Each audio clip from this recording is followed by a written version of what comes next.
Staff, Joe Twyman, director and co-founder of Delta Poll, thank you very much. I'm going to get stuck into the calls that are coming in already. Veronica in Sutton. Veronica, should Keir Starmer resign? Has he lost his moral authority? Absolutely not. No. I'm also, by the way, welcome to your first show at LBC. Thank you very much. No, but I was also, as a question, it's quite a provocative question when you think of the back of the local elections. Listen, starters, I mean to go on, Veronica. You see what we've got for the next couple of hours. Believe me, my love. Excellent. No, but I mean, if you think about where the Labour Party were, what Keir Starmer inherited back in 2019, it was the worst Labour defeat in living memory, and where we've come as the Labour Party has come.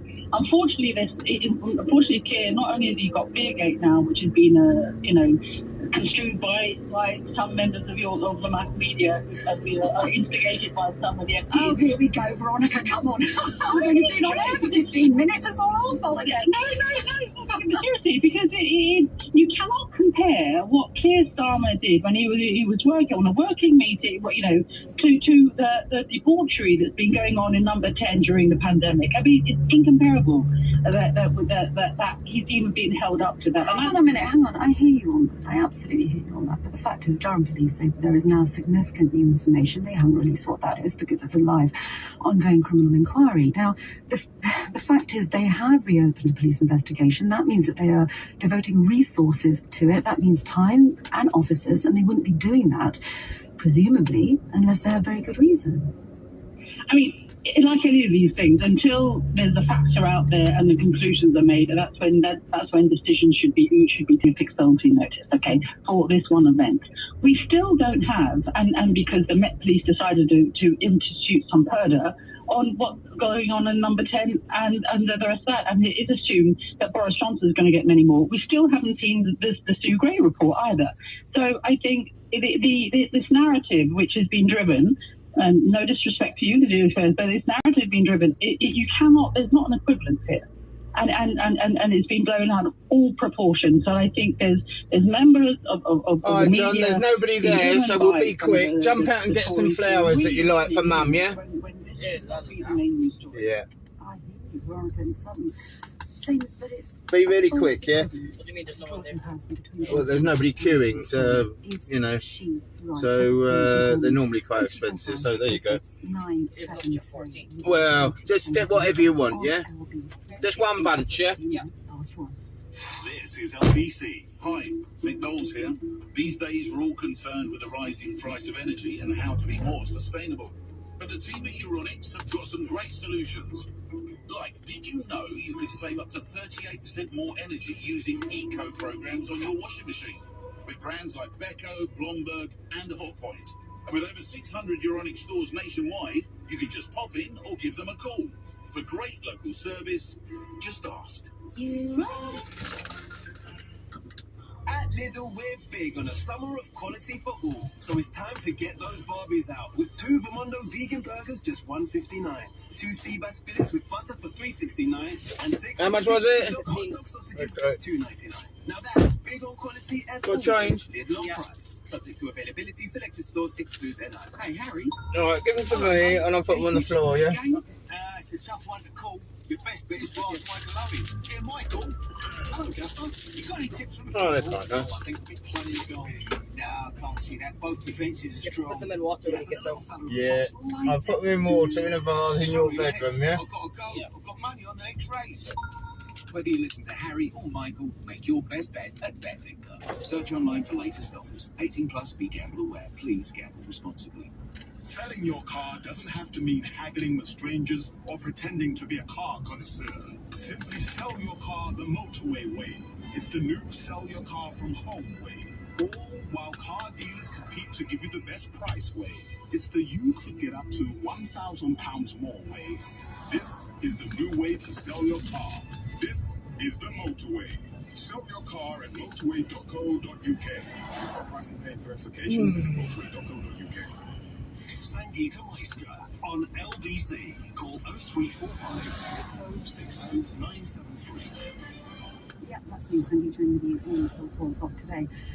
In the first hour, we explored the question of whether or not Keir Starmer has lost his moral authority, given the Durham police are now investigating Beergate. And I do wonder about this because, quite honestly, I was looking at him earlier in the week answering questions about that from the media, and there he was saying, look, there's nothing to investigate. There is nothing to investigate. It was a work trip. It was late night. We were having dinner. It was a takeaway. Angela Rayner wasn't there. Angela Rayner was there. Angela Rayner wasn't there. Oh, now we've owned up to it and she was there.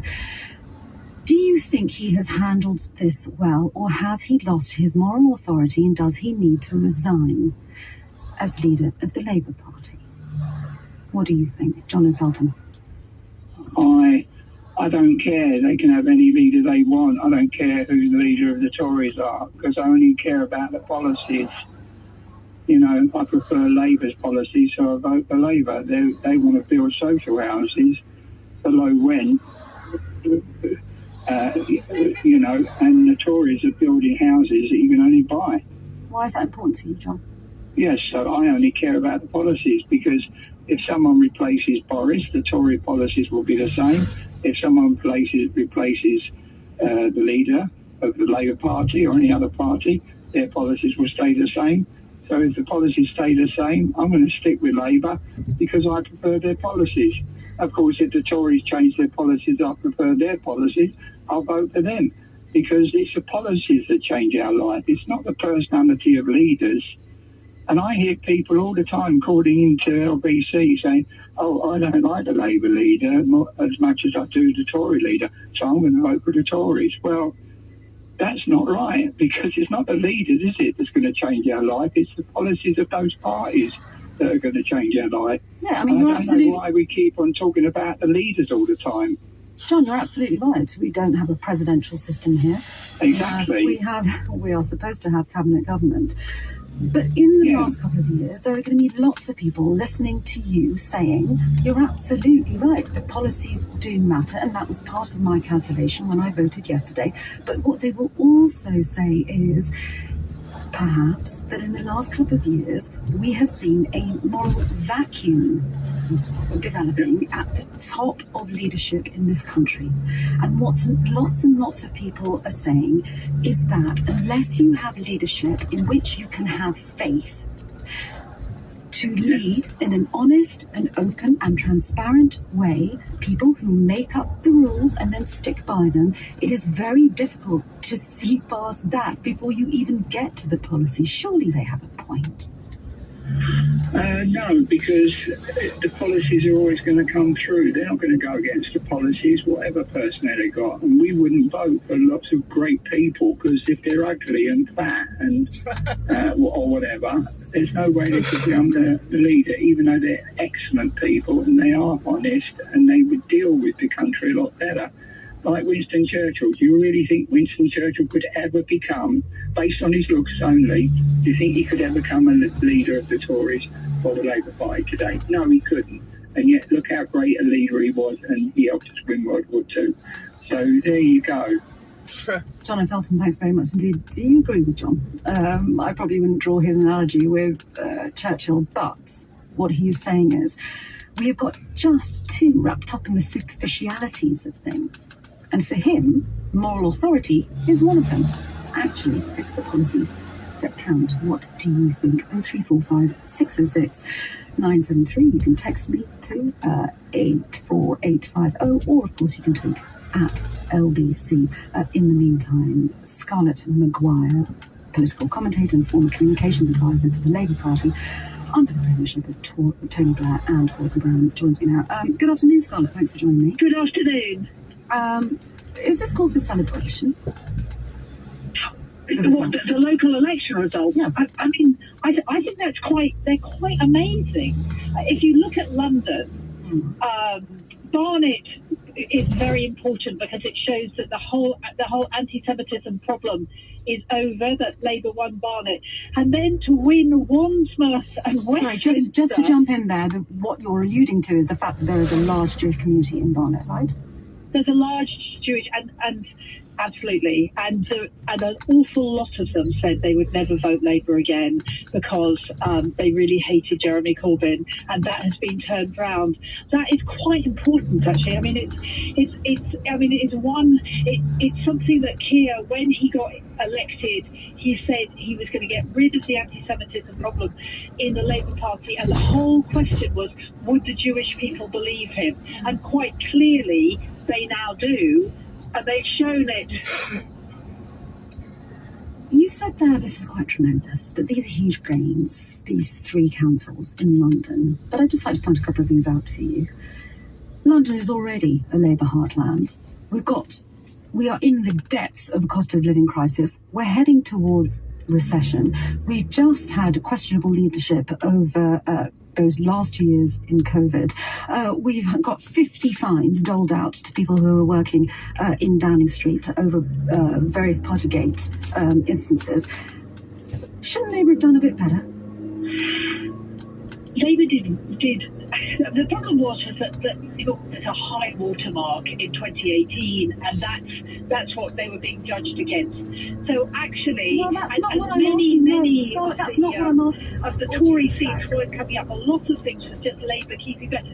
Of course, they've got to do better. But actually, what is amazing is that they are getting there. And if you really look underneath with what's going on and at the little bits of council seats, I mean, there are an awful lot. If there was a general election tomorrow, the Tories would not win it. I mean, no, it would be a hung parliament, and according to one poll, let me just hang on a minute.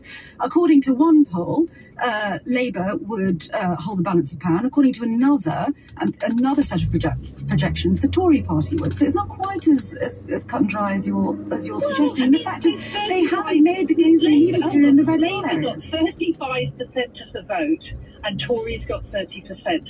I think that says quite a lot, right? I mean, the Tories did.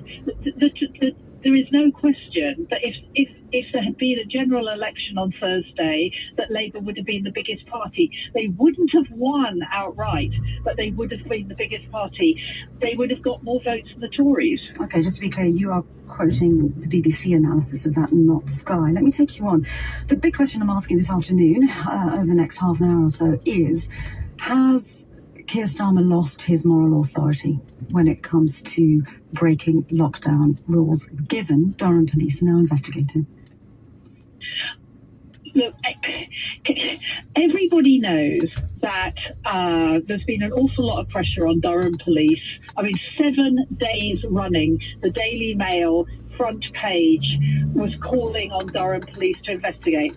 Durham Police are now investigating, but if they clear Keir, then that's fine. I mean, many of us who know him know that he is an absolute stickler for the rules. I would be amazed if they found anything. And he said, that's fine. Let them investigate, right? The fact that they're investigating because there's been an awful lot of pressure on them to do something is fine. I mean, then we have to wait and find out what they say. I'd just like to take you back, Scarlett, to January 14th. So there is Keir Starmer saying, right, Durham Police are investigating, let the law run its course. He also, back in January, called for Boris Johnson to resign. That was before the police investigated Partygate at Downing Street. He then did it again. He said, yet more evidence that we have a PM who believes that the rules he made don't apply to him. He's a national distraction. And he's got to go. That was January the 24th, again, before the police had started investigating Partygate. Isn't it the case that Labour has got its way? There you go, mate. That have a good time. the police investigation into Partygate happened following the starting the Sue Gray investigations, that actually their calls for Boris Johnson and Downing Street parties to be investigated were in fact heeded by the right authorities. Keir Starmer was prescribing a bitter pill for Boris Johnson and the Tories to take, but now it's his turn to swallow that medicine. That's right, isn't it? No, so we knew that there were parties in Downing Street, right? We knew there were parties in Downing Street before the police investigated. In fact, nobody, Keir Starmer was not asking the police to investigate. What Keir Starmer was saying is, we know there are parties in Downing Street. We saw the Allegra Stratton joking about parties in Downing Street. We saw photographs of parties in Downing Street. We saw emails of parties in Downing Street. There was no question that there were parties in Downing Street. They were literally wheeling in suitcases of alcohol. What happened in Durham is that there was a campaigning, all right, and then they all met for a takeaway, and then they went back on the doorstep and knocked up.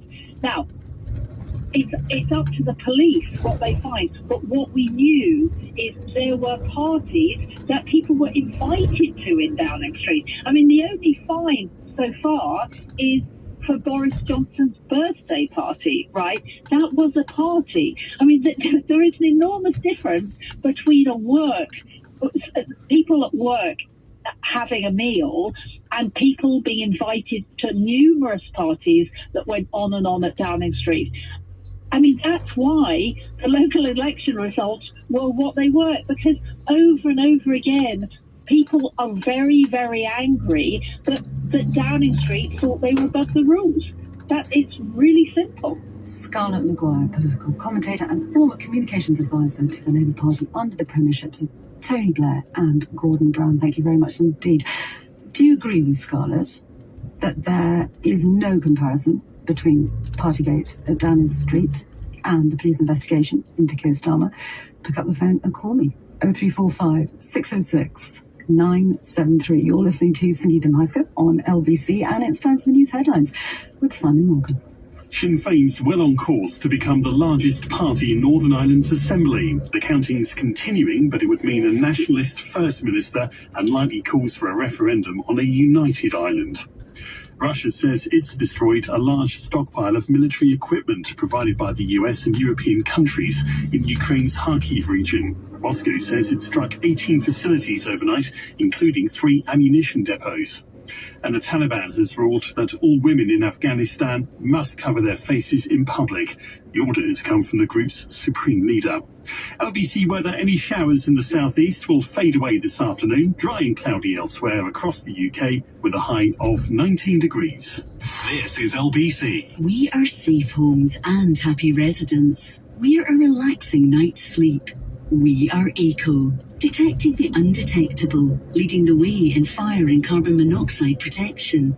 And that's not all. With HomeLink, you can monitor average temperatures, moisture levels, even CO2 levels, so your home is safe. eco.co.uk.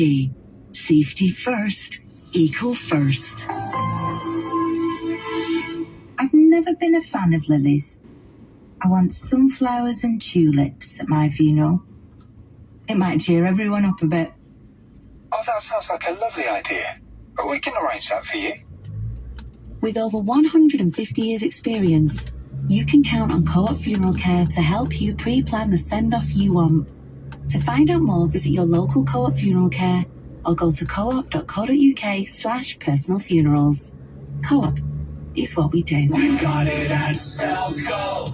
Selco is where the trade goes. At Selco Builders Warehouse, we've got real deals on a wide range of trade quality building products. In May, we've got natural stone paving project packs for only £24.95 ex-VAT per square metre. Now that's a real deal. Find even more real deals at Selco Builders Warehouse and on We got it at Selco. Selco is where the trade goes. that charge the 20%. Over the years, we've gone from shag pile carpets to wooden floorboards, from avocado bathroom suites to walk-in shower rooms. We've turned pokey places into open spaces and gone from wallpaper to paint and back again. Our homes have come a long way, but right now there's one thing that won't change: your payments on your Lloyds Bank 10-year fixed-rate mortgage. Find out more in branch, online or over the phone. Lloyds Bank, by your side. A proud partner of the Platinum Jubilee pageant. I'm Julius Caesar, an emperor, not a tradesperson. But if I was, I'd be on Checkatrade. 8 out of 10 homeowners surveyed would choose a tradesperson from Checkatrade over one that isn't. And they guarantee your work for a year. So apply today. Up to £1,000, T's and C's apply.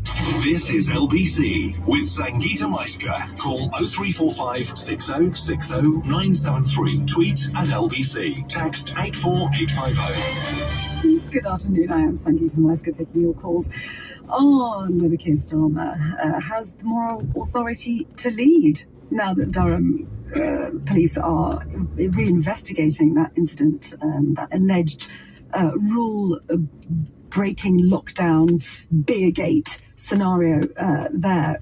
But before we do that, I wanted to take you over to Northern Ireland. Why? Because we are on course looking at potentially Sinn Féin and an historic victory in the Northern Ireland Assembly. Malachy O'Doherty, Northern Ireland journalist and writer at the Belfast Telegraph. Thank you for joining me this afternoon. Can you just start by bringing us up to date with what is happening there? Well, I'd like to start by correcting you and saying that this is an historic breakthrough for Sinn Féin, because there is the vote has increased by 1.1%. So what that entitles them to is the title of First Minister in a partnership First Ministry with the Democratic Unionist Party. They've been in that partnership for, 15, 16 years? So actually nothing historic has happened. And the media is going giddy over this, as if Sinn Féin was about to take the leadership of Northern Ireland over the Unionists and over everybody else. And they're not. The Sinn Féin has been arguing for years while in the Deputy First Minister position that there was no difference at all between being Deputy First Minister and First Minister, that the powers shared by them were entirely equal. And now that they take the First Minister rather than the Deputy First Minister, they're being treated as if they're not equal, as if somehow one is senior to the other. So they're even contradicting themselves. But I do think something really, really important is happening here. I think the Sinn Féin story is a total distraction from it, a totally meaningless story of party. Look at what happened in London yesterday, when you saw real swings in party support. And we have seen virtually no swing in support towards Sinn Féin or away from Sinn Féin. Listen, Malachy, you are the expert, and I absolutely don't mind being taken. I don't mind for a second being taken to task over it. I mean, absolutely, I'm the last person in the world to say that Northern Irish politics is my expertise. However, in my defence, what I would say, and you've seen this, and I think this is what you're reacting to, right? That all across the board, the headlines this morning have been historic victory for Sinn Féin, largest party. This could mean that Northern Ireland could face a referendum over reunification. Isn't that true? Clearly not. From what you're saying, the most recent polls show 30% support for United Ireland in Northern Ireland. You don't get a United Ireland until there's 50% support plus one. Yeah. There are 90 seats in the Northern Ireland Assembly. Sinn Féin looks likely to get 27 of them. So they will be a third of the Assembly. So Sinn Féin has no power to deliver a poll in the United Ireland and hasn't got the support to deliver a result on a poll in the United Ireland. But if you want me to go along with the idea that this is historic, I'll tell you where this is historic, Sangeeta. What has happened is that the Alliance Party, which is the middle ground party in Northern Ireland, has grown substantially. And that changes things. Because we've had parties in Northern Ireland, the Sinn Féin, virtually 100 Republican Protestant blocs, like the SDLP and the Ulster Unionists. We now have a political party which refuses to designate itself as Nationalist or Unionist, which is a mix of Protestants and Catholics, and which has grown substantially to challenge the sectarianism of the other parties. And that is progress. Yeah, Malachy, that is progress, right? Exactly, Sangeeta. And that's far, far more interesting progress than Sinn Féin increasing its vote by 1.1%. Okay, tell me about that then. Tell me about the progress. Tell me about a new cultural alignment in Northern Ireland, because that's what you're talking about. That's what I'm talking about. We've always had a kind of a middle ground in Northern Ireland. The more moderate parties like the SDLP, the Social Democratic Labour Party in the Catholic community, and the Ulster Unionist Party in the Protestant community. These were smaller parties, but they were more moderate, less aggressive, less assertive, not in any way associated with violence or anything like that. And then we had a smaller middle ground party called the Alliance Party, which was saying, look, we're not Catholic and we're not Protestant, we're for everybody, but in a deeply divided society like Northern Ireland, that had tended to be a small party. Now, unfortunately, to grow, what it has done, it has to drain votes from the SDLP and the Ulster Unionists, who were our standard of moderation, if you like, in the past. And it has grown. And so we now have a party which is, it's looking, we don't know it because I haven't finished the count yet, but it's looking, it will be a very strong presence within the Northern Ireland power sharing executive. It also becomes a challenge to the whole Good Friday Agreement, because the Good Friday Agreement in Northern Ireland said is that power is to be shared by nationalists and unionists. And if you've got a party coming up which says, actually, we're neither, and we refuse to be defined as either, but there's enough of us who are in the share a challenge for the First Minister's seat, or the Deputy First Minister's seat, then they will have to get that. It's so optimistic. It's hugely optimistic. Can I ask you something? Is this down to a demographic shift? Is this young people who, as you've mentioned earlier, are they the ones who want to be removed from the past struggle, who don't remember it firsthand, who've heard the stories of their parents and their grandparents, who understand that was the state of play, but are looking for something new? I think you're right. I think that's what it is. Now, at the same time, we have to remember that the bigger parties are the big sectarian